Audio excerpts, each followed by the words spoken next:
Good day. Today is Saturday, 15th March 2025, and I intend to spend most of this program updating and discussing the military situation in Ukraine, and particularly in Kursk region, where Trump and Putin both say that a large number of Ukrainian troops are trapped and encircled in Kursk region, a claim which the Ukrainians deny and which the media in the West, or at least the media in Britain, are vigorously disputing. Anyway, that will be the main focus of my program. But before I continue, I just wanted to say a few more things about this extraordinary pattern of diplomatic exchanges between Trump and Putin that we have seen over the last couple of days. It is in some respects a very unconventional way of conducting diplomacy, a diplomacy, if you like, by public statement. I say that because in spite of everything, we still have had remarkably little actual face-to-face contact between the two governments, the American and Russian government, to anticipate the publication of a video that will be appearing on the Duran probably at some point in the next couple of days. On Friday, yesterday, Glenn Deason and myself spoke to Russia's deputy ambassador to the United Nations, Mr. Polyansky, and, well, he told us that, yes, some level of contact between the two governments, at least at a diplomatic level, between embassies and all of that, has started. The Russians and the Americans have begun to communicate and take steps in the United Nations, for example. But things are still at a very, very rudimentary level. The embassies are still not functioning fully, and even at the United Nations, where some degree of coordination between the delegations is taking place, things are still not back to the level that they once were before this round of conflict began, going back many years now. So, just to say, for the moment, Trump and Putin seem to be communicating in a public way. As I said, it's not exactly conventional diplomacy. Notice that Rubio has not yet traveled to Moscow, and nor has Lavrov come to Washington. They've had one meeting in Riyadh, and that is all. It's all very strange and very unconventional. But in my opinion, it is actually moving things forward. And as we shall see shortly, that is also Vladimir Putin's view. But anyway, all of that is taking place, but it's also taking place to an extraordinary chorus of outrage and sulks and confected anger in Europe especially, but also among some people in the United States. And the focus of all of this confected anger is Putin's response to the American-Ukrainian statement published after the talks in Jeddah about Ukraine agreeing to accept an American proposal for an immediate 30-day ceasefire. And that statement went on to say that the two sides, that's to say the Ukrainians and the Americans, would look for some reciprocity from the Russian side. And as we know, that proposal has been publicly made. There's been very little face-to-face discussion about it, however, between the Americans and the Russians. And, well, the day before yesterday, Vladimir Putin responded to the American proposal in his press conference, and he said that the Russians do not reject this idea in principle, but given the fact that they are advancing right across the battlefronts, they see any step towards a ceasefire as a very significant concession on their own part. And they have concerns. And these concerns are based on history, on the point that previous ceasefires were not honoured, and worries that the only purpose of this ceasefire would be to put the Ukrainians in a better position than the one they were in before the ceasefire was agreed. And here in particular, the Russians refer to two events. The first is the Minsk Agreement of February 2015, which the Ukrainians themselves have openly said they never intended to implement and used in order to re-equip and rearm and rest and reinforce and get their army prepared again for war. And, well, the Europeans, Merkel and Hollande, have admitted that they knew all about that and they basically went along with it. And the other ceasefire that the Russians remember, it's not exactly a ceasefire, but what happened after the apparent agreement of the peace in Istanbul in early April, when, after apparently approaches by European governments, something which, by the way, has never been denied by any Western government, the Russians were persuaded and agreed to withdraw their forces from outside Kiev. So the Russians say, we've been there before, we see what has happened. How do we know that this time something like that won't happen again? And they've asked for clarification of how this American idea is supposed to work. And they set out a string of questions. That is what Putin did over the course of his news conference. And that supposedly, apparently, is completely outrageous. It's infuriated, or seems to have infuriated, all sorts of people in Europe. The British Prime Minister, Sir Keir Starmer, was saying yesterday that Putin must stop playing games. Both he and his Foreign Minister, David Lammy, and Emmanuel Macron, the French president, have also said that Putin should just accept the immediate ceasefire without apparently discussing first with the Americans all of those things. And, well, the media in the West has taken all of that up, and they are finding something very sinister and very suspicious and very wicked about the fact that Putin brought up all of these points. And, well, I have to say, in spite of the intense cynicism which I've now developed over the course of this conflict, I still find this, at some level, absolutely astonishing. Putin is the leader of a country whose army is winning the conflict in Ukraine. The Russian army is advancing right across the entire battlefronts.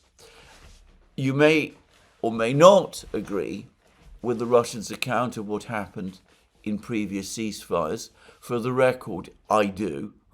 I followed events very closely, and I think the Russian concerns are legitimate. But you may or may not agree. But it's entirely understandable and makes complete sense that before committing to something like that, the Russians will want to know exactly how it is supposed to work. And the points they have raised are fully legitimate ones. They're especially legitimate ones, given the fact that in Europe we have all of these discussions and proposals about sending European peacekeepers, so-called, to Ukraine, a reassurance force, as it is now described, with air cover and all of that, as part of a ceasefire. So the Russians, at the very least, will want to know that if they do agree to a ceasefire, something like this will not happen. So, again, it's completely understandable that the Russians would raise objections, express concerns, want to talk this over, probably will require some kind of meeting or discussion between Trump and Putin, probably will want experts from the United States and Russia to meet, to discuss this, to iron out all of the details. And as the Russians say, they will also no doubt want to use the ceasefire to move forward towards negotiations, substantive negotiations, with a finite time limit, which will bring the conflict to an end. Well, what is surprising about that? Why is this, again, so outrageous? Now, insisting that it is outrageous, finding something sinister in it, talking about how the Russians routinely use this tactic of drawing things out, leading people into endless negotiations about details. I mean, again, this is an extraordinary thing to say, given that the Minsk agreement, which was never implemented, which was agreed in February 2015, and which did set out a timeline, which was supposed to conclude by the end of 2015. The Minsk agreement was never implemented, and the Ukrainians, with the aid and support of the Western powers, spun it out until February 2022. They spun it out for 7 years. So saying that this is, the Russian device to spin this whole thing out, as I said, it is extraordinary and a very, shall I say, selective approach to recent history. And, well, I've no reason to think at the moment that the Russians are spinning things out. But if they are spinning things out, if they are taking their time, if they are improving their position on the battle lines, if they're doing things like that, well, as somebody who has been involved in very, very many negotiations in my time, I would say that that in itself is not unusual. It is in fact standard during negotiations, that whilst negotiations are underway, the parties to them leverage and maneuver to gain advantage. And again, there's no point in getting angry or infuriated about this, or pointing fingers, or doing things like that.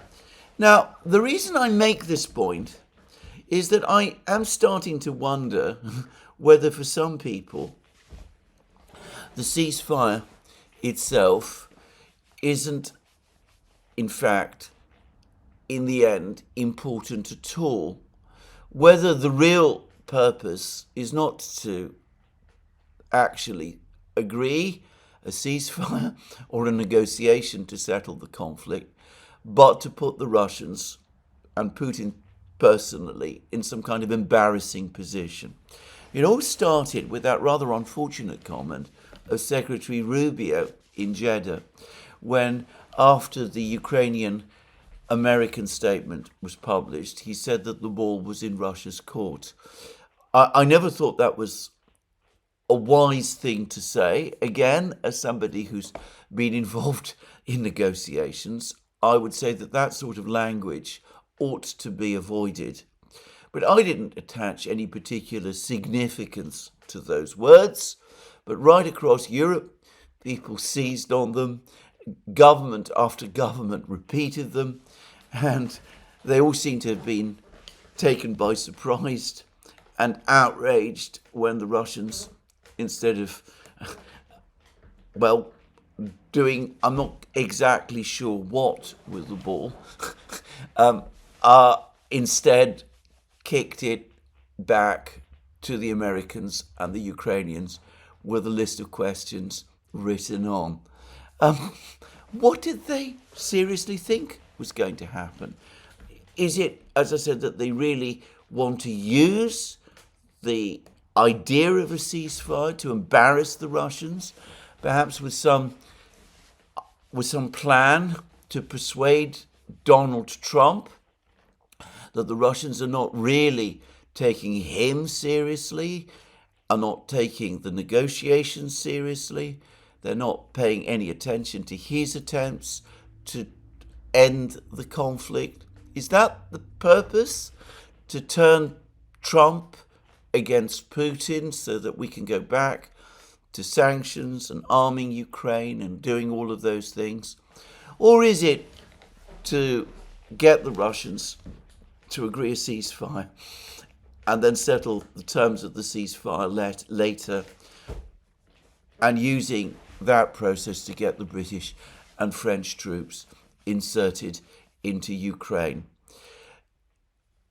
All I want to say is that this rhetoric that has come out of Europe, especially over the last couple of days, simply confirms to me that Lavrov was absolutely right in that warning that he gave to Trump and the Americans yesterday, the warning I discussed in my program of yesterday, that the Europeans, as well as the Ukrainians, in this matter, are not to be trusted.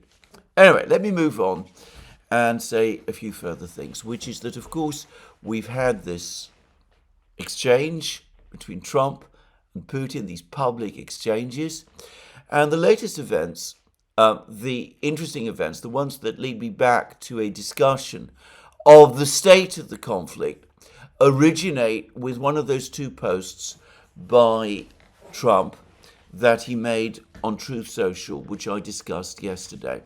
And the relevant extract from his second post reads as follows. At this very moment, thousands of Ukrainian troops are completely surrounded by the Russian military and in a very bad and vulnerable position. I have strongly requested to President Putin that their lives be spared. This would be a horrible massacre, one not seen since World War II. God bless them all.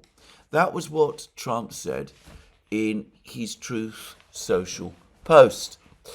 And immediately after that, he repeated something very similar. Trump repeated something very similar to those words in a speech he gave, I believe, to the Justice Department, or at least anyway in public comments, in which he again said that the Ukrainian troops in Kursk are surrounded. He does mean in Kursk. He doesn't actually refer to Kursk in his Truth Social post. He said that the Ukrainian troops are surrounded, that he found that astonishing, that such a situation could have arisen. The United States gave so many weapons and so much money and so much assistance to Ukraine, and they're still losing the war despite all of that. And not only are they losing the war, but they're in a terrible position because the Russians, at least in Kursk, have them surrounded. And of course, this plays directly into the criticism, the critique made not just by Donald Trump, incidentally, but also by J.D. Vance and Elbridge Colby and others, that all that equipment, all that money, all that investment in Ukraine has been an investment, a misconceived investment. It has diverted American resources away from the conflict, the possible conflict, which really matters, which is the conflict with China, and that anyway, given the preponderance of Russian power in this area, Russian military power, it is ultimately resources thrown away. So anyway, Trump said that. He said that yesterday. And yesterday, late into the evening, we got a response from Putin. And it was a very interesting response. And it came at the start of a meeting of Russia's Security Council. Now, I'm going to just repeat again a comment I made several times, many times in fact, that one of the great gaps in Western media coverage of Russia concerns the Security Council. The Security Council is a misnamed institution. It was originally set up by former Russian President Yeltsin, who apparently consulted it on an ad hoc basis. In the Putin era, the Security Council has instead become the central policy-making decision center, deciding questions about Russian policy right across the board. And it meets on a regular basis. It is consulted by Putin roughly once a week. And it is where the main decisions and the main discussions in Russia take place. It is very strange that the Security Council is so completely disregarded, but of course doing so plays into the Western narrative that Putin is a dictator who just decides everything. He just has a small group of cronies around him that he consults, and there's no recognition that, on the contrary, Russia is in fact an extremely Russia's government, Russia's policy-making processes are extremely structured, and that the way in which Russia works is, to a great extent, by consensus reached within the boundaries of this particular institution. Anyway, let's move on and discuss what happened at the Security Council meeting. Now, Security Council meetings tend to, most of them, the greater part of what goes on in them is not published by the Kremlin because these are confidential things. But on this occasion, the meeting that took place yesterday, Putin's introductory words were indeed commented, were indeed published, and you can find them on the Kremlin website. And these were Putin's words as he opened the meeting, at least according to the Kremlin. Good afternoon, colleagues. Let's begin. Today, we have a planned issue on our agenda, that of restoring Russian-American relations. We know that the new administration led by President Trump is doing everything to restore at least something of what was practically reduced to nothing, destroyed by the previous US administration. This process is not easy, if not to say very complicated. Nevertheless, as everyone is well aware, I had a telephone call with President Trump. Our foreign minister had first contacts with his American counterpart, and Yuri Ushakov, aide to the president of Russia, met with his American counterpart, who is, just to say, Mike Walls. So, on the whole, the situation is starting to move. Let's see how this will work out. This is our topic for today. We have two speakers, Mr. Lavrov, that's of course the foreign minister, and Mr. Narishkin. Narishkin is the head of the SVR, Russia's leading intelligence service. Narishkin is the equivalent of the director of the CIA, and he's going to provide an intelligence briefing about the Trump administration and about things that are going on. But then Putin went on to say this. However, before we begin our work, I would like to say that we have noted today's appeal by US President Mr. Trump to spare the lives of the Ukrainian servicemen blocked by Russian forces in Kursk region incursion zone. In this context, we make it a point that Ukrainian militants have committed numerous crimes against the civilian population in the incursion zone. These acts, as I have already mentioned, are qualified as terrorism by the Prosecutor General's Office of the Russian Federation. Still, we understand President Trump's call to be guided by humanitarian considerations in treating these service members.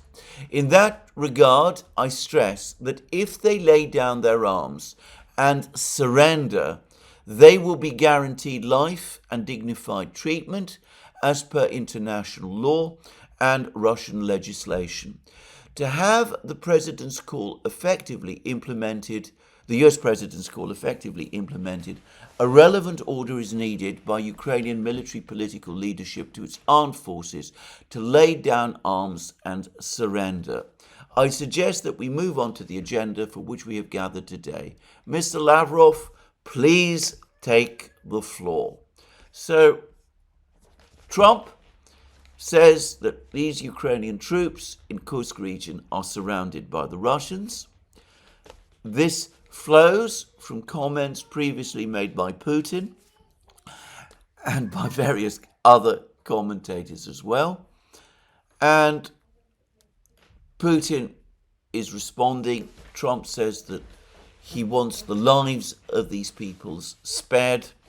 But Putin is saying that the way to do that is for these men who are surrounded to lay down their arms, to surrender, and that this requires an order from Lavrov, from Zelensky, from the Ukrainians, to make it happen. But that if the Ukrainians do surrender, they will be treated humanely. So that's what Putin is saying. Now, that may not sound like a big concession, but compare it with what Putin said when he visited the command positions, the command headquarters of the Russian forces in Kursk, when he was wearing full military uniform and all of that.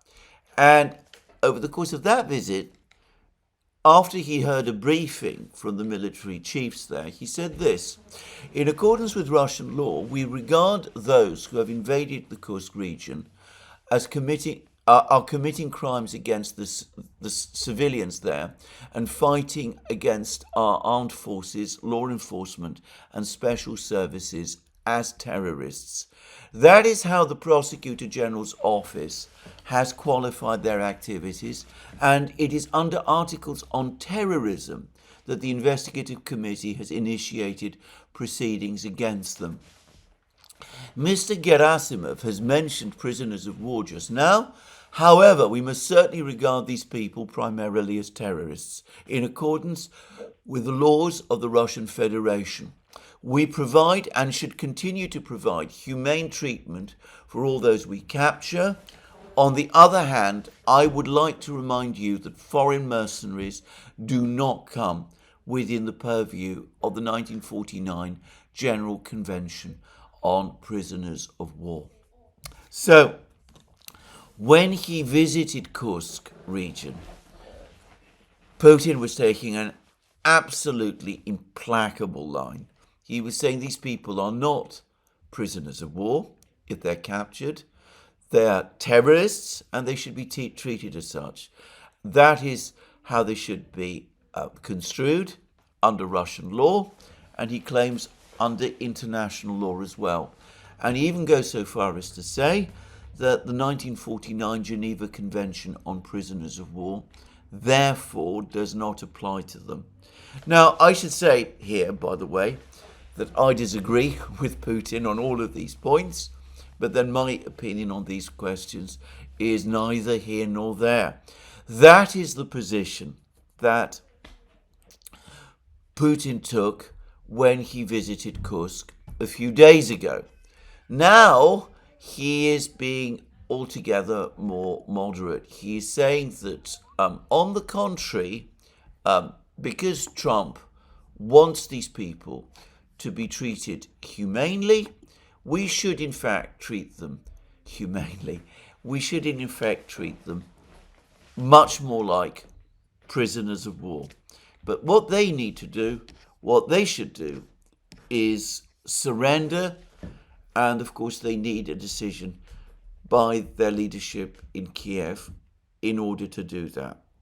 So that was what Putin said.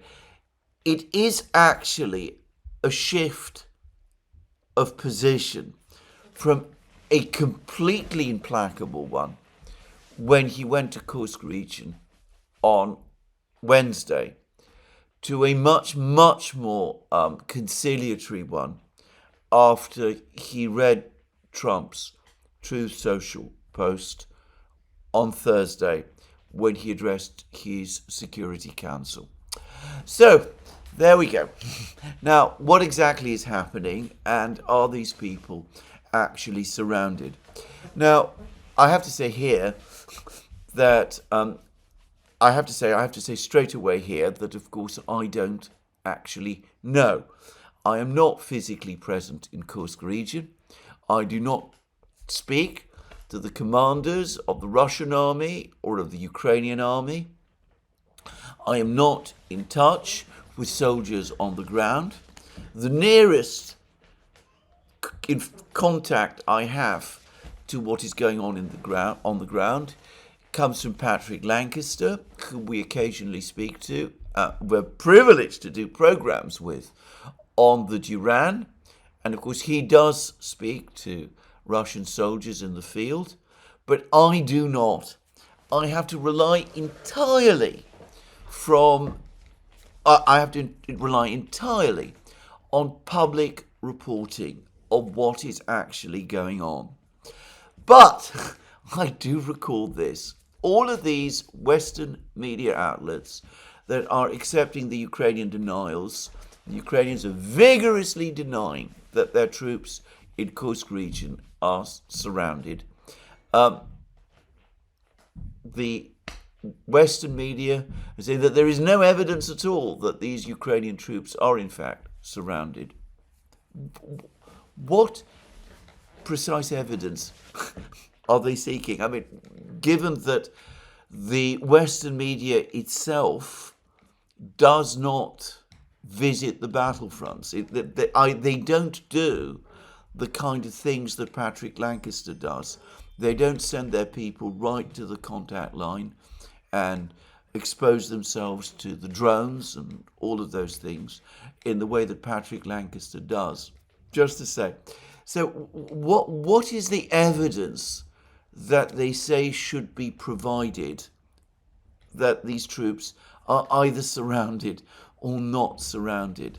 When they say that there is no evidence for this whatsoever, what they mean is that they believe the Ukrainians and not the Russians. The trouble with that is that there's very good reason to doubt what the Ukrainians have been saying about recent events in Kursk region. I mentioned in recent videos how even as the situation of the Ukrainian forces in Kursk was completely collapsing, the military chief of the Ukrainian armed forces, General Syrsky, was saying first that the Ukrainians had the situation totally under control. That's what he said. It's on his Telegram channel. Actually, the words he uses, I remember, were completely under control, which was obviously not true. And then he said that in a few places, if they judge it appropriate, Ukrainian troops should retreat to more defendable positions. And he said that even as we were getting pictures and film and reports, including reports from multiple Ukrainian sources, that the entire Ukrainian grouping in Kursk region had collapsed and was in a state of chaos. And as we were seeing pictures and film of these routed soldiers fleeing southwards, first to Suja, and then when Suja was abandoned to the Russians, with barely any fighting, fleeing in panic towards the Russian border, the Ukrainian border. So, Syrskyi has told us things that were provably, have been shown to be provably wrong. And yet, we still prefer Ukrainian accounts of the fighting in Kursk to Russian ones. Now, as I said, perhaps the Ukrainians are telling it as it is this time, that these Ukrainian troops are not surrounded and are not blocked. As I said, I'm not there. I don't myself know. But, again, I think some of these media outlets, Western media outlets, should go and revisiting some of their own recent commentary and reporting, because over the last couple of days and before Trump made that comment on Truth Social about Ukrainian troops being encircled, the fact that the Ukrainians were having massive supply issues, the fact that the Russians had taken control of all of the main supply roads, or at least fire control of all of the main supply roads, the fact that their drones were operating over the roads and over the fields, that was not controversial. You can find any number of articles in the media in the West that says precisely that. So maybe that is not exactly an encirclement, but it does speak of a situation where the Ukrainians are not just very hard pressed, but where avenues to retreat have become extremely problematic, to say the least. So to say that there is no evidence that the Ukrainian troops are in fact encircled is, to put it mildly, a stretch. It's not consistent with the Western media's own reporting and what we know about how the fighting in Kursk has played out, and it is not consistent, or rather accepting Ukrainian denials that their troops are encircled, disregards the provable, demonstrable fact that the Ukrainians have previously said false things, perhaps straightforwardly lied about the situation of their forces in Kursk. So that's what I wanted to say. Now, what exactly is going on in Kursk? The first thing to say is that the collapse, the Ukrainian collapse in Kursk, continues. Even as I have been making this program, there are reports in the Russian media from the Russian Ministry of Defense that another village in Kursk region, Zaoleshenka, has been captured by the Russians. I believe that leaves only one village, just one small village, that the Ukrainians nominally still control in Kursk. It is a collapse. When I last discussed the military situation in Kursk, the Russians had entered Suja. They'd occupied the central part of Suja. There were lots of pictures and photos of Russian soldiers moving around. There seemed to be no signs of fighting that I could see. I mentioned this in my programs. But I also said that Suja is a widely dispersed settlement or community. There are large micro-districts, if you like, or built-up areas that are scattered some distance from each other. And I could not say definitely that there weren't still Ukrainian troops located in some of them. Well, that was 3 days ago. Today, I don't think anybody's claiming that anymore. The maps that everybody is producing show every single sector of Suja, all the various districts, the city centre, the town centre, every part of Suja now fully under Russian control. Now, when Gerasimov, the chief of the general staff, the Russian general staff, reported to Putin during Putin's trip to Kursk region, he said that the Russians control 86% of the territory that the Ukrainians previously captured in Kursk region. That's what Gerasimov said. Now, that was on Wednesday. I think it's probably now more like 96%. I mean, as I said, the collapse goes on. And yesterday, I was reading in Redovka, and actually you can find it in other parts of the Russian media as well, reports that Russian reconnaissance groups, troops, are penetrating deep inside Sumy region, given the chaos and disorganization of the Ukrainian forces, the fact that there is no stable front line.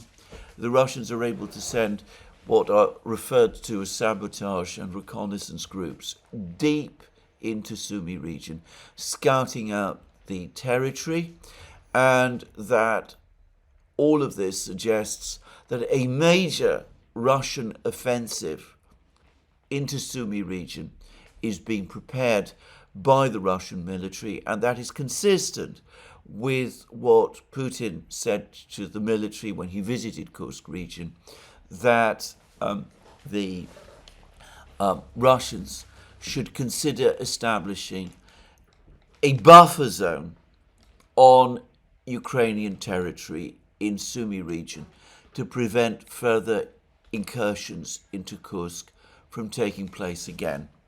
And it seems that the Russians, who have already occupied some villages in Sumy region, they did that well before the fall of Suja, are now getting very much closer to the important village of Basivka, which lies close to the main road between Sumy and Suja.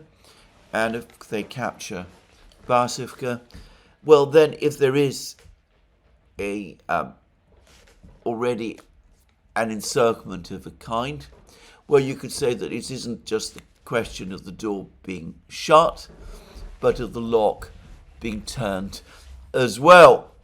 So it's plausible, it's absolutely plausible. I can entirely believe that the Ukrainian forces some Ukrainian forces in Kursk are indeed effectively encircled.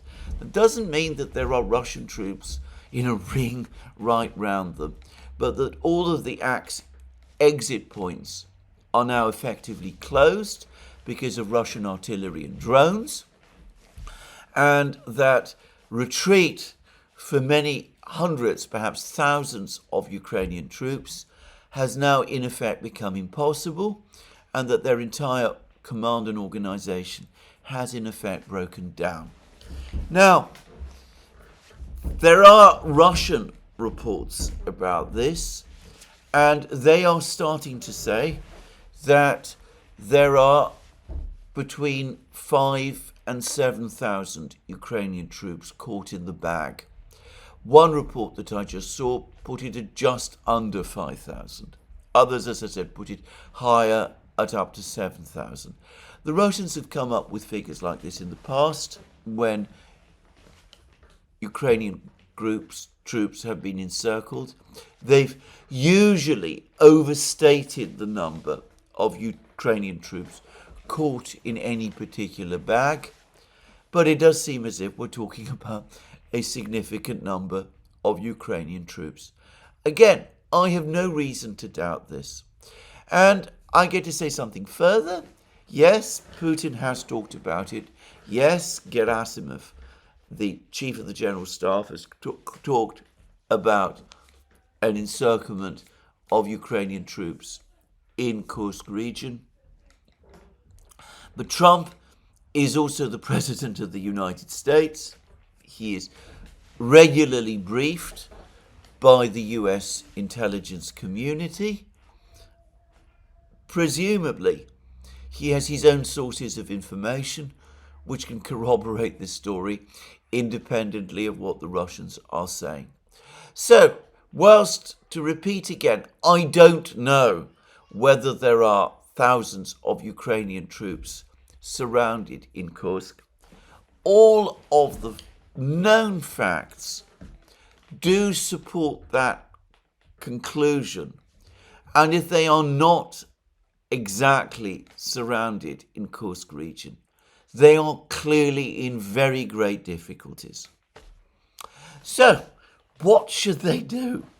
Well, the latest reports say that the Russians have given these troops, these Ukrainian troops, until 6 a.m. on Monday to lay down their arms.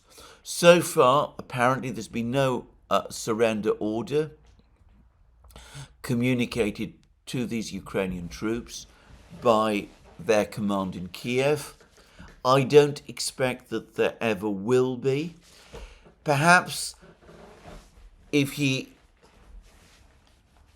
is generally concerned for these Ukrainian soldiers, Trump should start putting pressure on Zelensky to order the Ukrainian troops to surrender. I am confident that if Trump does that, Zelensky will resist, and perhaps, given that Trump is trying at the moment to keep relations with Zelensky on an even keel, he won't do that. But short of a decision by Zelensky to order these troops to lay down their arms, something which is completely out of Zelensky's character, I don't suppose that order will ever be given. And it is more likely that the fighting in Kursk will continue and will escalate after Monday, and well, we will see what happens. We will see what happens then. Anyway, that is the situation at the moment in Kursk region. We see a complete, comprehensive, disastrous collapse. Now, there continues to be a lot of discussion in the media, in the West, about the Kursk operation, whether it was worthwhile or not, whether the Ukrainians achieved anything by going into Kursk or not. The short answer is that they didn't. The short answer is that the operation basically failed within its first 5 days, or perhaps, if you prefer, the first 2 weeks, when it became clear that the Ukrainians would not be able to capture what was indisputably their main target, which was the Kursk nuclear power plant. They, again, contrary to some of the reports one reads, the Ukrainians found the resistance in Suja in particular to be much stronger from the Russians than they had expected. That slowed them down. They weren't able to get onto the main road leading from Suja to Kursk. The result was that they weren't able to reach the nearby settlement of Kurchatov, where the nuclear power station is located, and nor were they able to approach this facility where tactical nuclear weapons, or at least their warheads, are apparently stored. And they did afterwards, despite their inability to advance up the main road, they did attempt an alternative route to reach the power station. Through an alternative route, they advanced towards the west. They aimed to attack the Russians in Kurchatov, to storm Kurchatov by capturing an important village called Lgov, a community called Gov. They even published, by the way, briefly, a picture which purported to show a Ukrainian soldier outside Lgov, though it's widely accepted today that that picture was a fake. Anyway, they clearly were aiming to try to reach the Kursk nuclear power plant, but their westward advance, which would have curved round and then would have attacked the power plant from the east, that advance was stopped in the village of Korenovo, where the Russians basically blocked them. So after that, the Ukrainians ended up holding a narrow salient in Kursk region, and the Russians closed in from all sides and gradually whittled this salient down. And when they cut the supply roads, the whole salient simply collapsed. Now, Gerasimov, in that meeting with Putin, gave some numbers and the price the Ukrainians have paid for Kursk, and I'm just going to read them. Gerasimov says that the enemy has lost over 67,000 personnel. I presume that means dead and wounded, comprising top quality and highly motivated, high mobility troops of the Ukrainian armed forces, as well as foreign mercenaries. On the last point, he's absolutely right. Many of Ukraine's best brigades were deployed precisely in this region, in this area. And he says, we have also destroyed about 7,000 military systems, including 391 tanks, 2,780 armoured combat vehicles, and over 1,000 artillery guns and mortars. The destruction of armour, I think, can be verified from film and pictures, and though one can always place a question mark over numbers of dead and wounded enemy personnel, in terms of destruction of armoured vehicles, I suspect that the numbers Gerasimov is giving are reasonably reliable. And Gerasimov then went on to say, during the autumn and winter period, the command of the Ukrainian armed forces focused on Kursk. This conclusion is based on statistical data. The relatively small Kursk foothold of the Ukrainian armed forces accounts for about 19% of casualties and over 40% of equipment losses the Ukrainian military has experienced in the overall combat zone. So, again, you can place a question mark over all these figures if you wish, but the very names of the brigades that were deployed to Kursk, elite air paratroop brigades and marine brigades, the famous 47th Mechanized Brigade was also, for a time, deployed to Kursk region as well. The brigade with the Abrams tanks and the Bradley infantry fighting vehicles and all of that. Anyway, all of that speaks for itself. The Ukrainians, Zelensky and Syrsky and Budanov, did indeed deploy the best part of their army to Kursk. And it appears to have been, well, not completely destroyed, because brigades have been withdrawn from Kursk before this latest rout, but at least partly destroyed in a way that has caused major damage to the Ukrainian military. And, well, not only is that the case, but it has all ended apparently in a dreadful rout. And if, let's say, 4,000 Ukrainian soldiers, let's take the most conservative estimate that the Russians are giving of the number of soldiers that the Russians say are trapped if that is true, and those soldiers are either forced to surrender or killed, then the disaster will be even worse. This has been a catastrophic failure, a incomprehensible operation, one that lost its purpose almost immediately, one which was always a reckless gamble, and, well, we see the price. Now, of course, what is going on in Kursk is not the only part of what is going on the battlefronts. Over the course of the press conference, Putin said that the Russians are continuing to advance right across the battlefronts. Now, in the media and on some social media channels, there's been lots of reports about Ukrainian counterattacks over the last couple of weeks, last 2-3 weeks especially.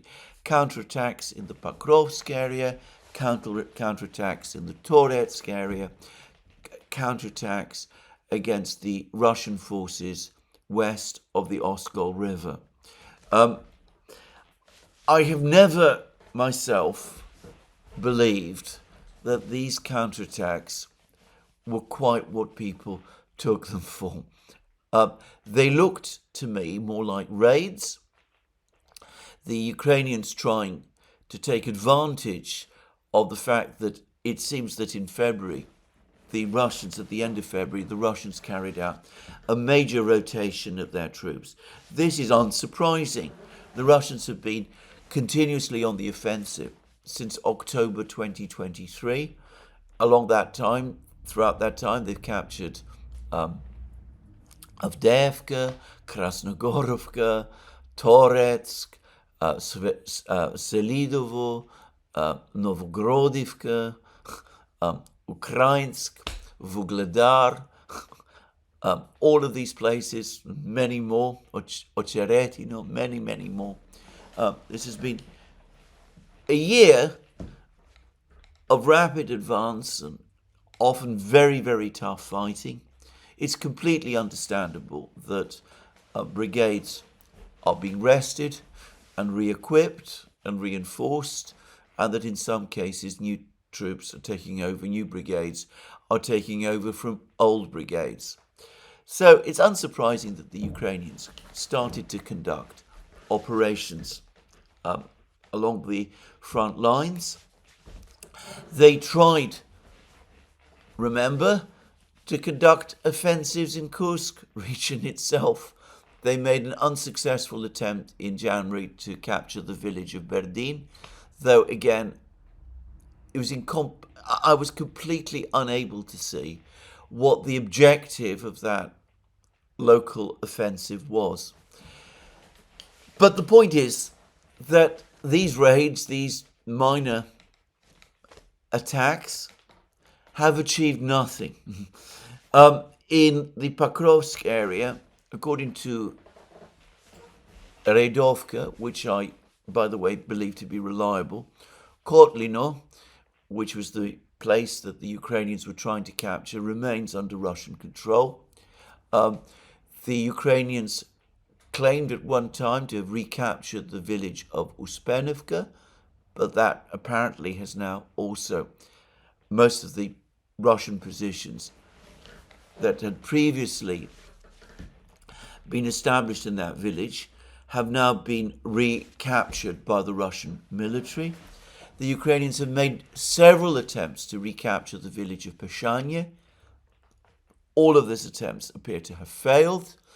They made, over the course of the last week, a further attempt to recapture the village of Shevchenko, immediately south of Pokrovsk. Reports this morning speak of the Russians having successfully parried that attack and pushed the Ukrainians back. And there were lots of reports, many reports, about successful Ukrainian operations in Toretsk. But the latest film suggests that the Russians hold all their positions in Toretsk, and to the extent that the Ukrainians were able at any point to recapture ground, it looks as if the Russians are pushing them out of that ground again. So lots of raids, lots of small operations carried out by the Ukrainians, throwing away men and machines, probably by now their best men and machines, frittering away their resources in counterattacks, which to my mind make virtually no sense. One would have thought that since this is a war of attrition, something that now pretty much everybody acknowledges. I remember when Brian Beletic and myself and others pointed out that this was a war of attrition way back in late 2022. Hardly anybody in the media in the West acknowledged that fact. But anyway, since this is a war of attrition, you should be husbanding your strength, not frittering it away in minor counterattacks and raids, which will only deplete your forces and leave you in a worse position. I would have thought that was obvious, but not, it seems, to Zelensky and Sirsky and to the Ukrainian command. Anyway, in the meantime, very much as Putin has said, the Russians do continue to advance. They have been advancing west of Velikaya Novosilka and Selidovo, gradually edging closer to the river, to the Dnieper. And there's been reports of significant Russian advances now in Zaporozhye region. Pyatikhatki, last remaining acquisition of the Ukrainians from their 2023 offensive, the Russians have now recaptured, but they seem to be advancing north from Pyatikhatki, and some reports are placing them well to the north of that. Anyway, we'll see. There's also suggestions that the Russians have made further advances north of Chasiv Yar, and that the Ukrainian grouping between Chasiv Yar and Toretsk is also under threat of encirclement. Maybe that is what Putin was talking about when, over the course of his press conference, he said that the Russians could be close to encircling the Ukrainian troops in other places.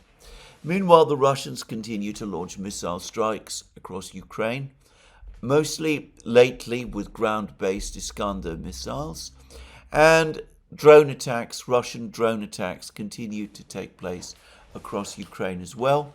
The Russians conducted some major attacks on shipping in the port of Odessa, and, well, a lot of fighting, a lot of that kind of operations are going on. The Ukrainians continue to conduct their own drone attacks against Russia. And last night they did apparently manage to hit another Russian oil refinery, causing a fire there.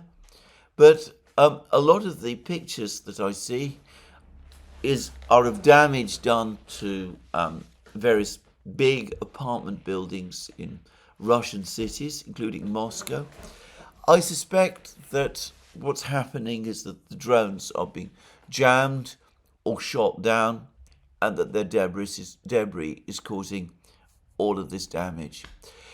Putin's overall assessment is absolutely correct. The Russians are advancing. Within a few weeks, 2 or 3 weeks, the Rasputitsa will have ended. The stage is being set for a big Russian offensive in Sumy region, and unless we do arrive at this ceasefire, the Russians will probably begin a general offensive across the contact line. All of the facts that I can see point to it. So that's the position. So let's return briefly now to the question of the ceasefire, or the proposed ceasefire. the first thing to say is that when Trump asks Putin to spare the lives of the Ukrainian soldiers in Kursk region, Trump is implicitly acknowledging that there won't be a ceasefire tomorrow. Again, I don't think many people have seen this, but it's clearly the case. And when Putin responds by saying that the Ukrainian troops in Kursk region must surrender, and when the Russians put a timetable on that also, they're basically saying that they too don't expect a ceasefire over the next coming days. And in fact, apparently, reports say that Russian soldiers on the front lines simply don't believe that a ceasefire is imminent. They expect fighting to continue at least until the summer, and perhaps a ceasefire or maybe a cessation of hostilities to be agreed then. So that could be correct. Trump is talking about something that will happen on Monday. Perhaps he's expecting to speak to Putin on Monday. My guess is if Putin and Trump do speak, they won't agree the ceasefire then and there, but probably there will be a meeting of experts. They will agree for meetings of experts, and they will work to iron all of these various issues that Putin has brought out. But Putin will also, in the event of such a conversation, also discuss his major concern, which is that this isn't going to be spun out again like the talks after the Minsk agreement was spun out. He will want movement, rapid movement, towards a final settlement. And of course, he's already laid out the terms, and he'll be wanting commitments from Trump that will happen. And he will also want commitments from Trump that if the Ukrainians try to procrastinate, the Americans will be onto them, and perhaps that the Americans anyway will be the main interlocutors, that they will take charge of the negotiations. And all of this, it seems to me, could very well be discussed and decided over the course of the call.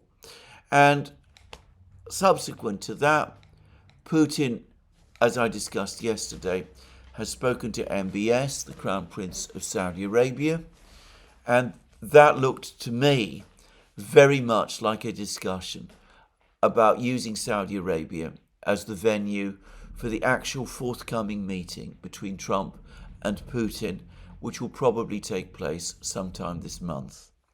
Now, there are reports that General Kellogg, Trump's peace envoy, has now been removed from the negotiations. Certainly we're not seeing him do very much. He's had no contacts with the Russians at all at any time. Witkoff has played that role, but Kellogg has not. There was a claim that Kellogg has been shunted aside because the Russians objected to him in some way. Peskov, Putin's spokesman, went out of his way yesterday to deny that that was the case. He said that this is a purely internal matter of the United States and that he knows nothing about it and is not in any position to comment on it. Now, I should say that the Russians have been putting their position about the ceasefire or a proposed ceasefire fairly clearly. Matvienko, who is the Speaker of the upper house of the Russian Parliament, the Federation Council, has given an interview in which she says that if there is going to be a ceasefire, there has to be an end to mobilization by Ukraine and further arms supplies to Ukraine during the period of the ceasefire. She put it like this. Russia have repeatedly stated that we want a peaceful diplomatic solution and are ready for talks. Naturally, we support them, but let us discuss to see what this will mean for us to make sure that the whole thing doesn't recur with renewed vigor in 30 days. There shouldn't be speedy solutions in such situations, and it is impossible to just stop everything at the snap of the fingers. No way. We need to talk over, analyse, reach accord, for instance, who will officially monitor the ceasefire. And she went on to say, if the mobilization campaign in Ukraine continues and weapons continue to be supplied, this will not be a ceasefire.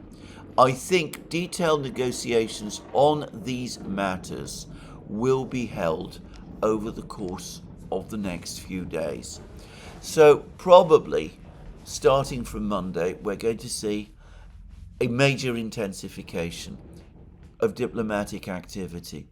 And the Russians, whilst negotiating and talking about the ceasefire, will be impressing on Trump and his team the basis upon which they think that the war should be settled as well. And as I've discussed in many programs, given Trump's urgency to end this conflict, and given the military situation, which is tilting ever more in Russia's favor, I find it difficult to see how Trump can ultimately refuse Russian demands, which, so far as they concern the United States, do not impact on American national interests. Bringing the Ukrainians along will be the main problem. Now, even as all of this goes on, Keir Starmer, British Prime Minister, has been holding his meeting of the coalition of the, useless, or perhaps I should use his expression, the coalition of the willing. As far as I can see, this is a virtual meeting this time. I lost count of how many meetings there's going to be. There's still apparently attempts to try to get Meloni on board, though she is apparently very, very reluctant to participate. Starmer and Macron still look to be committed in some way to their European peacekeeper proposal. As I've said earlier in this program, this meeting has provided Starmer with at least a platform where he can strike poses and make comments about how Putin should not play games about the ceasefire and all of that. Now, all of this is happening against a backdrop in Britain of a deteriorating economic situation, to the surprise and indeed shock of much of the British establishment. News came that the British economy contracted in January. Why it should have been a shock, I simply do not understand, by the way. Anybody who lives in Britain and who isn't completely cushioned from events could sense that the country is indeed in recession. There's been a big spat within Reform, the new political party, and the this had led to all sorts of hopes and beliefs and expectations that reform was on the brink of collapse and was on its way out. And then a cluster of opinion polls appeared which showed that it is in fact still gaining in strength, and that if there had been local elections in May, it would have done extremely well in them. Those local elections in May, by the way, have been postponed. We're told that there were technical reasons for this. Once upon a time, I would have accepted that explanation without any demur. After all that's happened in recent weeks, after Romania and Moldova and, well, wherever, even Germany, even France, I can't be quite as sanguine about that as I once was. But anyway, one would have thought that with all of these problems, Keir Starmer would be focusing on those problems rather than trying to lead the British Army to Ukraine to fight the Russians. His persistence in doing this astonishes me. I wonder whether it really has become just an opportunity to strike poses and to hope that that will cause his ratings to rise. He did get an upward bump over the last few weeks in light of his clashes with Trump, who is not popular in Britain. But if the country descends further into recession, that is not going to last. Apparently there's already been arguments within his cabinet about spending cuts to finance his rearmament program and all of that. Starmer has, all I can say, very strange priorities. He seems more concerned about getting his troops to Ukraine than he is about governing Britain. And sooner or later, people are going to notice, and that is going to catch up on him.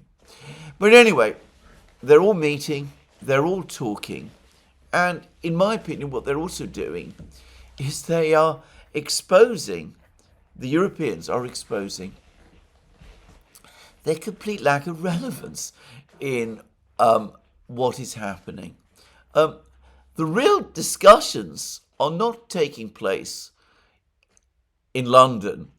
The real discussions are those that are being communicated by Trump and Putin to each other. They are the two big parties who are in contact and in touch, even if it is being done, as I said, in a rather unconventional way. And it is they, and they alone, who will make the ultimate decision on how this war ends.